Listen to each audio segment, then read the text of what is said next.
Doldrum, ITCZ और तापी विषुवत रेखा ने आप लोगों की नींद उड़ा के रखी हुई है। बहुत ज़्यादा कन्फ्यूजन है इसमें, क्लियर करते हैं। पहले डोलड्रम और आईटीसीजेड को समझिएगा। डोलड्रम एक स्थायी कॉन्सेप्ट है, यानी यह उत्तरी गोलार्ध में 0 से लेकर 5 डिग्री तक और दक्षिणी गोलार्ध में 0 से लेकर अधिकतम 7 डिग्री तक प्राप्त होगा।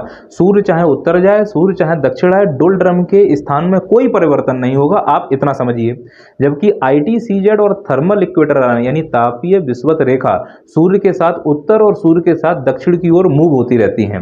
डोलड्रम को शांत क्षेत्र भी कहा जाता है, क्योंकि यहाँ पर कोरिलस मन जो बल है उसका मान शून्य हो जाता है। हमने सुना है या पढ़ा भी होगा, हमने पढ़ाया है सी यानी Coriolis force equal to 2b into sine theta.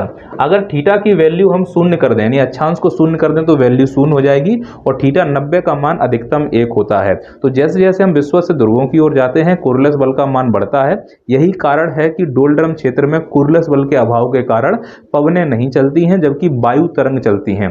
पवनें क्षैतिज चलने वाली हवाओं को कहते हैं, वायु तरंग ऊर्ध्वाधर चलने वाली हवाओं को कहते हैं।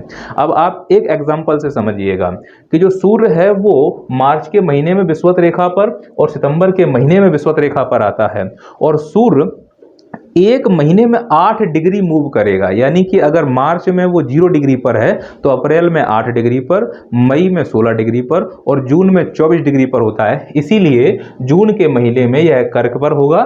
सेम सितंबर के बाद अक्टूबर, नवंबर और दिसंबर में यह मकर रेखा पर होगा। पॉइंट समझने की कोशिश कीजिएगा आप लोग। जब सूर्य विषुवत रेखा पर है तब आईटीसीजेड, डोलड्रम और तापीय विषुवत रेखा तीनों विषुवत रेखा पर होंगी।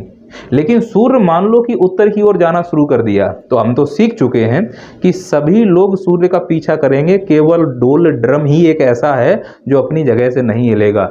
डोलड्रम उतना ही स्थायी है जितना भारत का आर्थिक विकास।